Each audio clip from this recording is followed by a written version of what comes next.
What's going on, everybody? C4, welcome back to the channel, and today we're here for episode, I have no idea, 13? 14? I'm going to get it right after this. But the kickoff of Season 2 here, Madden 22, Vancouver Grizzlies, custom pink slips franchise. We got two games on the slate today.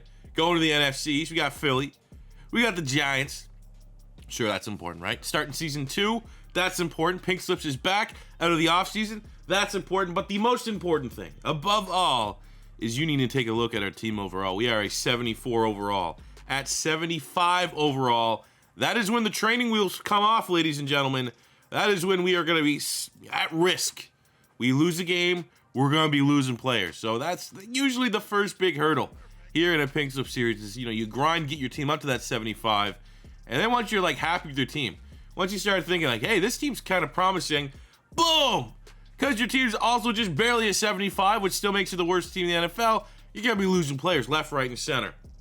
So I expect, between the Eagles game, between the Giants game, if we win, maybe we'll be able to bring in a player or two that'll shoot us up to a 75. But you also have the more anticlimactic, but still it's progressive way of just through those two games through practice. If guys just go up through training, overall points, we could break that 75 threshold without adding a brand new player to the squad, which, given the state of our squad, that'd be kind of frustrating. I'd much rather achieve that 75 threshold because we just brought in an X factor or something crazy like that.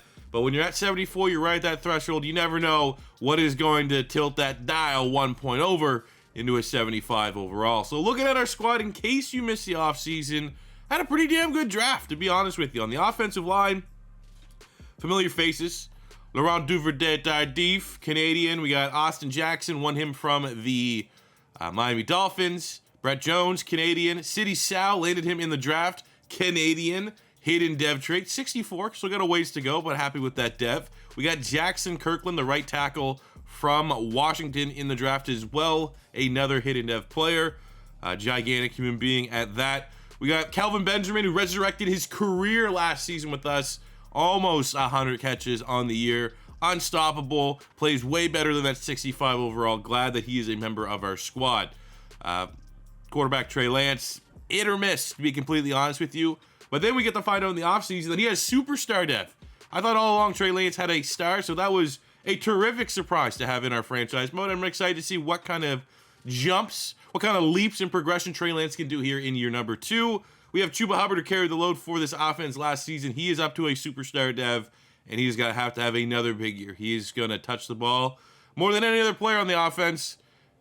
Got to just continue to get, 4 or 5 yards a carry, a couple touchdowns a game, and be the backbone to consistent pink slip scoring on this offense. Wide receiver core, we have the Canadian Claypool to go along with the Canadian Chuba Hubbard. We got Brandon Ayuk, who we won in that massive 49er victory that also brought us in Trey Lance.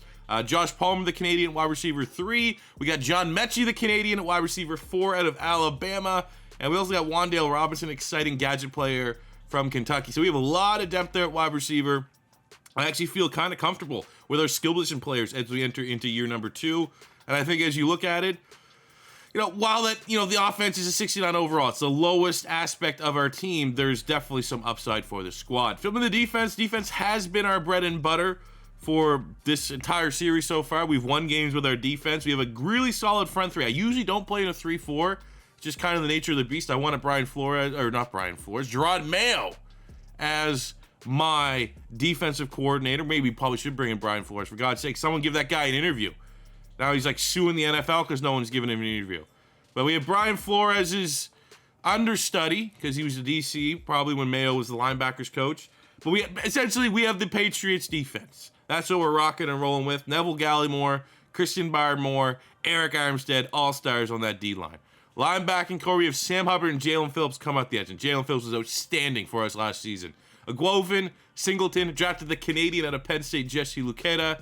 I feel really solid with this defense. You go into the secondary, it only gets better. Justin Reed, Javon Holland, Canadian Javon Holland, 6 interceptions as a rookie last season. We got Sauce Gardner, Ahmad Gardner in the first round. Terrific outside boundary corner to pair that with Caleb Farley, the Canadian Ben St. Juste.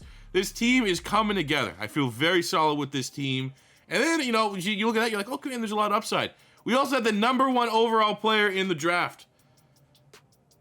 Matt Ariza, 80 overall. Rookie out of San Diego State. Legatron, 99 kick power. Again, wasn't my draft class. Didn't know any of these ratings. I knew, obviously, he's a meme of a punter in the best sense, because he just had outrageous kicks in college football last year. And he just comes out 80 overall, and we're gonna accept that rating. I'm gonna love the fact that he has that rating. Auralahu, that kicker, he was solid for us last year. Could always count on him. And this is kind of what we're rocking and rolling with the specialist. St. Juice in the slot. Phillips, Armstead, Hubbard makes our sub, our dime pass rush. Singleton out there as well.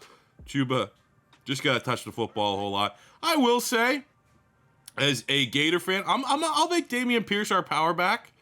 Hell yeah, man. Dameon Pierce is going to be the sleeper running back of this draft class. Without a shadow of a doubt, as we gear up, draft season, Senior Bowl, all that stuff, Dameon Pierce is going to be the riser at the running back spot. So good for my Florida Gators. Disrespectful, the lack of touches that he got from Dan Mullen. And then in the slot, we got Palmer right now, just because he's proven. He was a proven slot guy for us last year. Mechie also has the capabilities of playing in that slot role. So all in all, man, this is it. I think we're going to be able to get a win between one of these two games. We're going to probably break that 75 threshold, and we're going to end this episode by really the biggest decision, non-trade related, that we're going to have in this whole series is going to be, you know, identifying who our 6 team captains are. For those of you that don't really know what I'm talking about, and you probably should by now, your 16 captains are players that are untouchable. Win, lose, or draw. Well, obviously winning, you can upgrade from them, but there's no loss that would take them and push them away from our team. And like, kind of looking at the roster right now, just giving you something to think about. I'm going to say Hubbard is a team captain. Trey Lance is probably going to be a team captain, even though I'm not sold on Lance as a player right now. Like, if I could upgrade over him, like, I would take a downgrade at dev trade if we could get a better player at this point. Because I don't know. I'm not feeling it with Trey Lance. But, he, you know, from a value standpoint, he's going to be a team captain. So there's 2 for sure. You flip to the defense, I think Jalen Phillips is a team captain. I think Javon Holland is a team captain. So there's 4. You probably float one to Sauce Gardner, which is 5. And then, you know, pick your choices. It goes Eric Armstead. Could go Barmore. Could go Caleb Farley. Probably Caleb Farley just because really good lockdown corners, which he has that ceiling, are incredibly valuable in Madden. So, by all means, start thinking about what your team captains. Even if we don't break that 75 threshold in today's episode, feel free to let me know in the comments what you guys are kind of thinking, what your short list is looking like for our team captains. But yeah, man, we got these games. We got Philly, we got New York. And as always, we're going to quickly, as part of this goddamn almost 10-minute introduction, we're going to look at both the Eagles and the Giants and see which team we should be playing. Which team has the most likely upgrades. Looking at the Eagles first. So we're going to be looking mostly for players in like the 70s. Obviously, with some of our team captains, some of our higher rated players will be able to get some upgrades. Probably you can eliminate anything in the 90s. Probably 85 plus you can eliminate.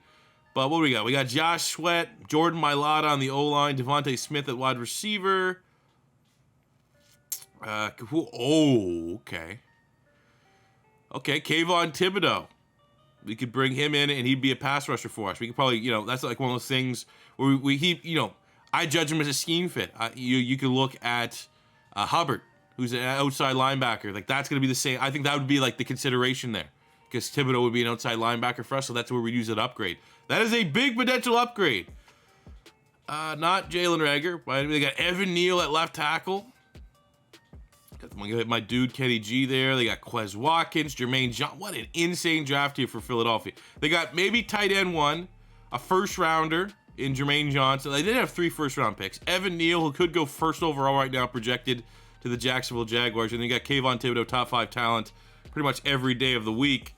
I'm not going to lie. It looks like Philadelphia looks like the obvious option here. Let's take a look at the Giants just to be clear.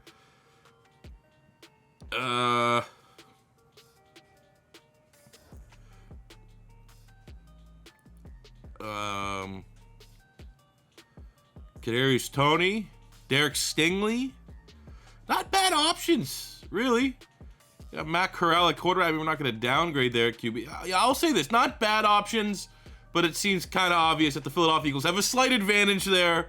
So that's what we're going to do. We're going to take on the Philadelphia Eagles. We're going to sim against the Giants and hopefully poach away some of these top rookies that they were able to draft just a couple months ago in the draft. So because we're taking on the Eagles, let's take a look at how we're going to attack them. We don't really have much information, but me knowing the Philadelphia Eagles, me knowing what we're going to try to do, we want to, we want to bring the pain. We want to bring the absolute pain. Defensive, you got Jalen Hurts here. I mean, you probably should focus on defending the short pass with Jalen Hurts. How do we want to attack them offensively? They got big old Fletch Cox at D-line. It's going to be difficult. They're going to take away our top wide receiver. They're probably going to have Darius Slay follow Claypool. But knowing how we want to start this game, let's focus on running inside, keeping him with Chuba Hubbard, getting that goddamn thing going there. We have all of our players ready. Let's start training and get through this session. It's the first session, so maybe these guys are cramping up. They're not ready. They're not fully conditioned yet. But we need... Oh my God, leave me alone. That's my girlfriend. It's her birthday. I'm just gonna say I was recording. I'm gonna get in so much trouble, but we're healthy, baby. Let's go. All right, a little nervous. We get 2 upgrades from that practice session. Could affect our team rating. We'll see. So we get Caleb Farley up now to an 80 overall, plus 2-man, plus 1 press. Not too bad. And now we have Justin Reed, part of our excellent safety tandem. I tried to go scheme fit, so he might not have gone up an overall point, but he is now up to an 85. Please don't have our team be 75. Please don't be 75. Please still be 74. Yes! We are still 74. Let's go beat the Eagles and try to get us a Kayvon Thibodeau or 2. There we go. That's a start. That's how you start the season right there. 14 yards, Chuba Hubbard. And he looks for contact. Tries to rattle Darius Slay. Gotta remember, man, with Doug Pierce as our head coach, this is a revenge game for him.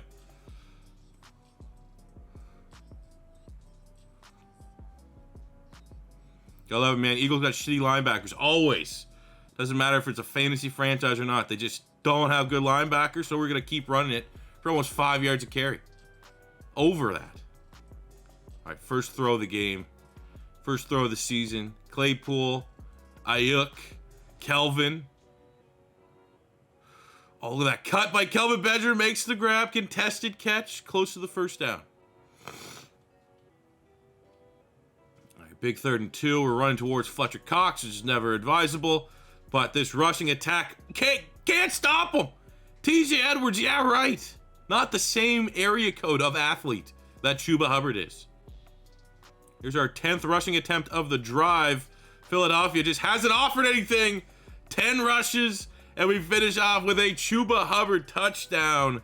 It's going to be a very long day at the Philadelphia Eagles. Can't stop our running attack. Oh, there's just a nice interception by Justin Reed. Philadelphia also is stuck with Jalen Hurts, I've seen. That's a good win for us because not a very good quarterback. All right, Chuba Hubbard on pace to have 50 rushing attempts today. That's fine. We're going to go for the throw here. 3rd and 9. Only throw option we had. Claypool. I'm going to send Claypool deep. I'll take that. I'll take Claypool on Steven Nelson all damn day. I'll take Claypool. And Trey Lance continues to be a disappointment. Come on, man. He had him. We got Hawulahu out for the kick. Love some points. Got to get some points off the interception there by Justin Reed. And we're able to at least get the consolation 3-pointer. Oh, yeah. See, look. It's the finesse move. We got him. That's our matchup. That's a win. Oh, no. Oh, I think we just got them convert 3rd and 17. God. Come on. There's a huge TFL by Agwoven. Roots out the screen pass, sets up 3rd and a mile. We got Jalen. Oh, I'll tell you right now, I'm not dropping back into coverage. We're calling an audible here. You gotta be crazy if you think I'm just dropping back into coverage there. Look, bring the pressure on the back end. I don't know if that's a sack or not. It's a rush. But bringing him down, Ben St. Juste. Come on, baby. Defense on fire today. Jalen Hurts got nothing. All right, on the verge of a quick 3-0. Trying to get the passing game. We're 1 of 4 for Lance. Another game that's just like the offseason. I don't think it worked a whole lot for him. He still just doesn't feel like he's my guy. And then right there, all Madden, we've got smoked on these sliders. There's 65 overall Kelvin Benjamin, just showing you that he's infinitely better than that 65 rating. Just makes a jumping one-handed catch and double coverage insanity. Wasn't even a great throw, to be honest with you.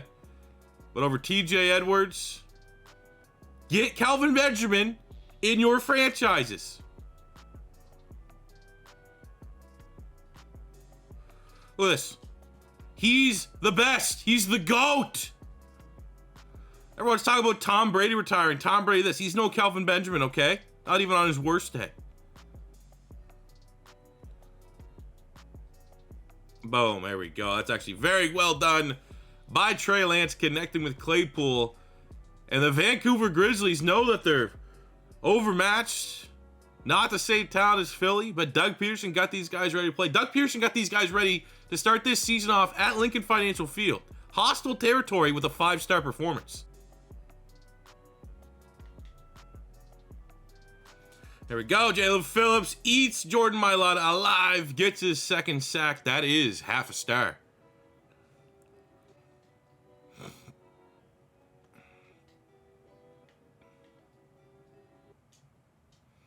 Oh, that's going to be a late hit.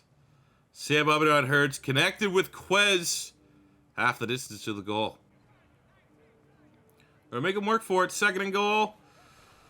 Singleton tries to find his way through traffic, but who is that? Jordan Howard? Oh, wait, is it? It is! Jordan Howard rolls his way into the end zone. The Eagles are on the board. Second and 10. Where else are we going? I mean, also, we do need to force him a little bit because he's close to getting 100 yards. 6 more yards. Kelvin gets us some pink scoring, which is also important. Again, though, we're running the ball. We're using Kelvin. We're attacking the Eagles linebackers, and it's working out very well for us.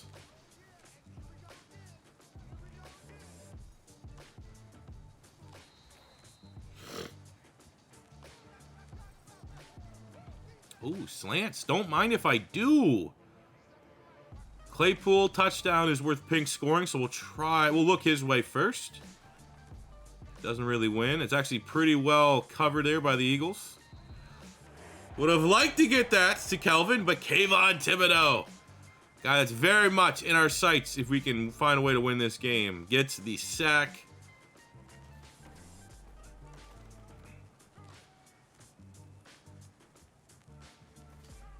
Nah, pretty much a throwaway at that point. Take the points.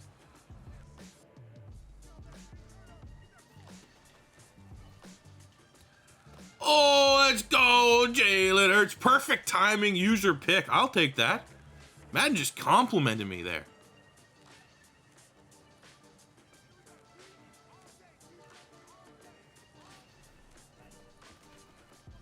There we go. Easy pass. Wide open. Brandon Ayuk. We'll go stick. Again, Claypool, easiest scoring opportunity we have in the red zone, getting him his second touchdown of the game. Looks like they're trying to bait us, so... Man, why? Trey Lance just doesn't feel that fast, but he dives for it. Let's go! Like, he is fast, but Streveler, just thinking back to the old QB, felt so much faster. A different area code of speed, but Trey Lance right there extends for the goal line, gets the touchdown. We're running this score up.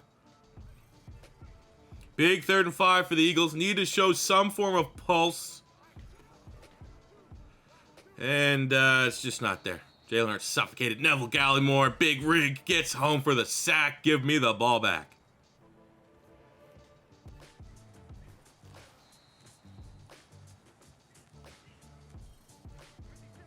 Let's go, baby. Let's get this work. First and goal. It's a little late. Oh.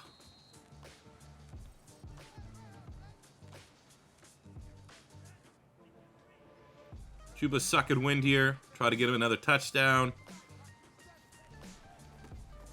Easy. Untouched, man. This offensive line dominating. There we go. Even Lane Johnson can get some. Doesn't matter what side Jalen Phillips is on. He's going for the sack record this year.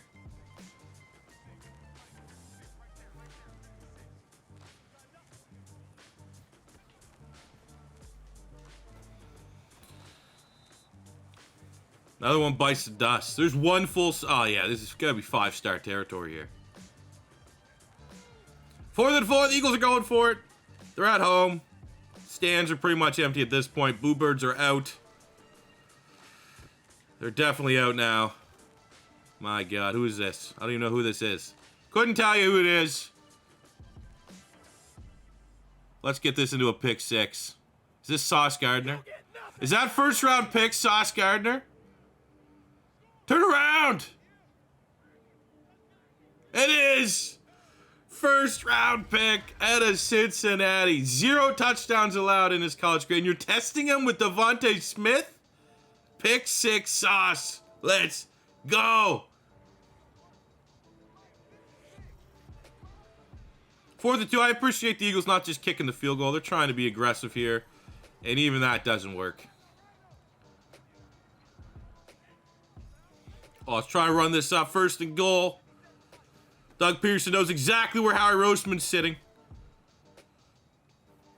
Just work another cheap reception into Calvin, but that is how you start the season off. On the road, hostile territory, 42-7. That's almost certainly going to be a 5-star. We're going to have to dust off the wheel. Big-time upgrades incoming to start the year. Now, I'm very, very much worried that we're going to break that 75 overall threshold. But, you know, a victim of success, because that was as perfect of a Vancouver Grizzlies 74 overall performance that you're gonna see. Outstanding, all sides, all phases of the football game. Let's calculate this rating. Let's get a big time upgrade.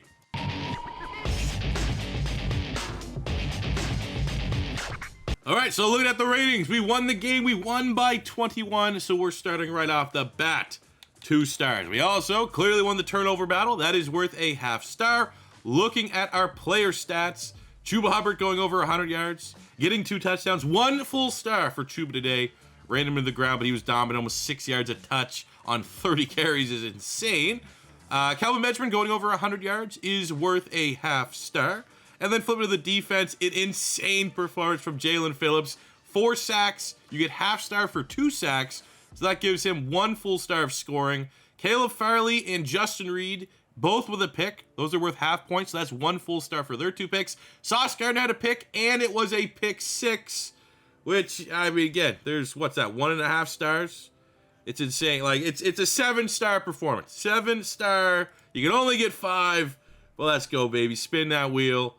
Or I could even spin the wheel. We got upgrades from that game. When you have that dominant performance to start the season, you fully expect our players to just go off from that game. So Kirkland, Sauce Gardner, we're actually going to continue to pump him up into man-to-man. Big-time pick 6. Excited to see this potential that he can hit for us. +3 man coverage for him. Nice.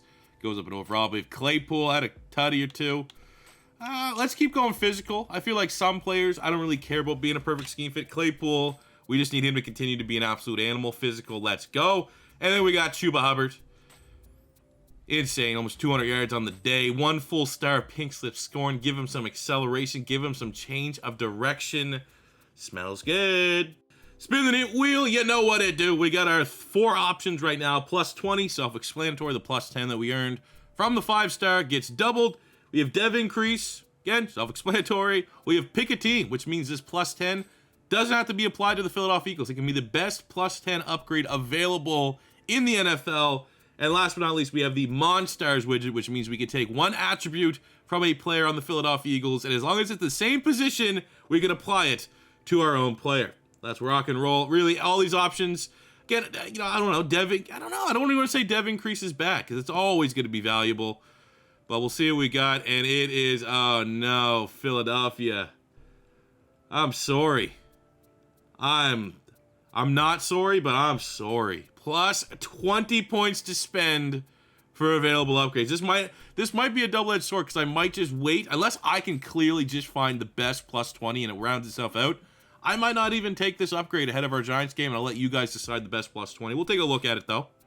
All right, the more I think about it, the more I'm like, this +20 is huge. It's going to shape the landscape of our team going forward for the season. I'm gonna wait. I'm gonna wait till after this Giants game so that I can leave off with you guys having to vote on what we should do to spend that plus 20, which is, that puts us at a disadvantage because we'd have a much more impactful team if we applied it before this Giants game. But I'm getting something in return because not doing this trade, by withholding this trade, our team stays at a 74 overall, so we're not going to be at risk of losing a player in this episode, so I have no problem doing that. And we are getting an upgrade because we have a weekly award winner. Chuba Hubbard or Jalen Phillips, one of the two. And it's Jalen Phillips with his 4-sack performance against Philadelphia. He earned himself a +2. So as always, just a reminder, and this was actually decided on by you guys, so you guys come up with great suggestions every now and again. When a player wins a weekly award, you get to go in and give him a +2 to an attribute that's not, super cheesy. Like, we're not going to give him accelerations, not physical, but from a technical standpoint. So for Phillips, I think we could look at block shed. We could look at finesse, because that's where he's been crushing dudes. Pursuit, we go, he's a speed rusher, so +2 pursuit brings him up to an 82 speed, +2 finesse, 82 speed, +2 block shed. Doesn't really do much there. Obviously, that's more for run. +2 tackling. Ooh, actually, the +2 tackling gives us the best boost. I'll do that. Honestly, I really do like the fin. Actually, you know what? No, I can't. Because I'm just absolutely terrorizing people with this finesse move. So anytime I can pump in a finesse move, I will. So he's up to an 87. He goes up to an 82. Hopefully that keeps our roster here still at a 74. It's going to be close. It is still a 74. So let's get in, sim this Giants game. No risk of losing a player. Worst case scenario, we spin the loser wheel. One of our players goes down 1 overall point. Which, I mean, maybe, again, that could be a big-time disadvantage because it could be a player that we would have been able to use as an upgrade for the Philadelphia Eagles. That could put a player out of our price range. But we're not going to lose. You start a performance like that, 42-7, you can handle the Giants. Okay, I don't know, I'm going to have to get the dudes that work on this mod. Anytime I try to go play the moments, my shit bricks. It freezes. Like, I could sim the game, but I can't sit there and play the moments, which, I mean, it's not a deal breaker, but at least if you wonder for the next couple episodes why in our sim game we're not just playing the moments, this happens every single time. The only way I get out of it, I gotta hard quit my game. However, we're eventually able to get the sim, and we fall in a close one to the Giants, 27-20. Giants started out real hot. We didn't get anything going to the second half. Taking a look at our player stats, a big game for Lance. Positive and negative. 350 and 2 looks good. 2 picks, not good. Couldn't run the ball with Chuba Hubbard. Ayuk, nice game. 96 yards and a touchdown. 85 yards for Palmer. 70 yards and a touchdown for Kelvin Benjamin. On the defensive side, Singleton, 9 tackles and a sack. We had a couple TFLs across the board. Micah McFadden gets, what? Where's Jalen Phillips? Where's Sam Hubbard getting sacks? This guy's got completely just neutered in this matchup. So unfortunately, we get a loss. Let's get the negative out of the way, spin the loser wheel, and then we can revisit that +20 upgrade from the Philadelphia Eagles. Loser wheel is set. Whatever position we roll on this wheel is going down 1 overall point. Hopefully it's special teams, fullback, something like that. And it is a left outside linebacker, which I think is Sam Hubbard, which is pretty annoying. Because that is an upgrade that we actually literally talked about, trying to upgrade him to Kayvon Thibodeau. Damn. So for our punishment, we got 76 overall Sam Hubbard, a.k.a. Tom Pelissero. People know who he looks like. That's pretty much the face scan there. But he has to go down 1 overall point. Luckily, high awareness. Oh, 5 awareness spots. That's a little annoying, but he's now knocked down to a 75. That's the last bit of negativity for this video. Let's talk about our upgrade. Okay, the good news, fellas, I think we have a crazy upgrade that's 20 points, but I'm not going to force it through just in case you guys want to see something different. But there's only really one alternative, and I don't know. I feel like got to tread lightly here with the Eagles because it's, we have so much Eagles franchise kind of with a lot of these players. Don't want it to be overkill to have them heavily featured in both series, but we beat the Eagles. We want to try to take away their best players. So first upgrade is Devontae Smith. 83 star dev. We could flip Brandon Ayuk +2 to get Devontae Smith. I would much rather Devontae Smith over Brandon Ayuk. Ayuk's been nothing special, but again, Devontae Smith is superstar X Factor, absolute god mode in the Eagles franchise. I would completely understand if people are like, let's not have Devontae dominate in both of our series. But I'm also an Eagle fan. If you want Devontae Smith at a +2 for Ayuk, we absolutely will do that. We have 2 tackle upgrades. First, we have Jordan Mailata, 84 star dev. It would cost us +11 to get Jordan Mailata. We would send the Canadian Laurent Duvernay-Tardif to the Philadelphia Eagles, +11. We have Evan Neal. So what I'm considering, we can either do +2 to send Evan Neal for Laurent Duvernay-Tardif, or we can get both these guys. We can have Mailata here for costing us 11, and then for Evan Neal, we could send them the rookie Jackson Kirkland. So Philadelphia is getting a hidden dev rookie tackle back, helping them out a little bit, +7 to send Jackson Kirkland to upgrade to Evan Neal, who's absolutely absurd. So right there, we could potentially get 2 tackles. We can get our new left and right tackle in Jordan Mailata and Evan Neal. And that costs, what, 18? 18 points. Keep that in mind. We could get Mailata and Kirkland. That's 18. And to round it up, Kayvon Thibodeau's a 77. He is an edge rusher. Like for like. It wouldn't make sense for me to send one of my 3-4 defensive ends. We'd have to send our edge rusher. He's a 77 edge. It would cost us +2 to send Sam Hubbard for Kayvon Thibodeau. So we could fully spend the +20 any way you want to cut it. It's just one way or another. Do you want Devontae Smith for Brandon Ayuk, or do you want to get Kayvon Thibodeau for Sam Hubbard? But those are all of our options, fellas. We can perfectly spend this +20. It's it's clean. It's like when you take a dump and you know there's no wiping. You don't wiping. That's kind of what we had here, except it's a dump of rainbows and awesomeness. So I will, as always, pin in the top comment what these player upgrades are going to cost. But this is absolutely going to shake for the better the foundation of the Grizzlies franchise, because we have a chance to just get an unreal haul with elite S-tier upside, whatever way you cut it. So let me know in the comment section below how you guys best want to spend this +20, the most important upgrade so far in this series, and we'll be back sooner than later with another episode figuring out what players we actually did just get. Thank you guys very much for watching. As always, your first time stopping by, don't be afraid to hit that subscribe button. Smash the like button if you enjoyed. I would love to hit the like goal, or even just break 1,000 likes. I would very much appreciate that. And I'll see you guys back here on the next one. Peace out.